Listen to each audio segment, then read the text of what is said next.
If I was to ask, what are like the three biggest things that you think people need to know about finances that people don't know about finances?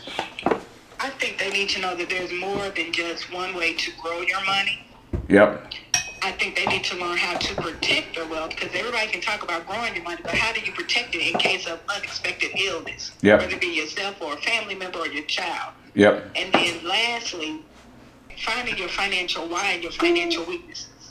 Okay. So those three things right there, those are your three buckets for your email campaign right there. Because you understand that these are the things that people really need to understand about finances, and really angling your messaging around those things can really help you easily come up with content ideas week after week, versus like trying to sit down and figure out every week. So like, all right, let's start with these three buckets and then expand from there. If you're comfortable on video and really just like talking to the camera the way that we're sort of talking to each other right now, I would just say do the same, because you don't have to reinvent the information every time. You can really take the same tips, the weekly tips that you're sending out in email, and create a 30-second video talking to the camera, and then just start taking that and just pushing out as much of that on, social media as possible. All right. Yeah, I like the reels. I like doing the reels where it's not necessarily me talking, but just people seeing me. The good thing about reels is that reels are the fastest way to get in front of people who don't already follow you. Do you play around with like hashtags at all? Sometimes I need to start doing more hashtags. I would think about the hashtags, because you want to start showing up in places where people are not following you. Okay.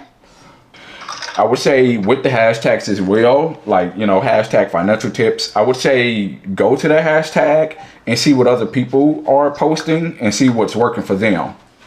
Okay. And seeing if you could do some similar things with your content. Okay. So don't be afraid to go out there and borrow different ideas. You don't want to steal content and just copy and paste, but like see if other people are doing things and be like, oh, I didn't think of something like that. Let me try something like this, but in my own way, and let me bring myself to it and do it in a way that, makes sense for me. I would definitely think about that. Yeah, that's where I came up with the idea for education, because as I'm looking at all the different social media, everybody's just doing stuff to sell. Yep. Versus doing stuff to educate. So that's why I'm like, okay, well, I like the education part of it. Yep. More than I do just trying to sell a product, because it's about building a relationship.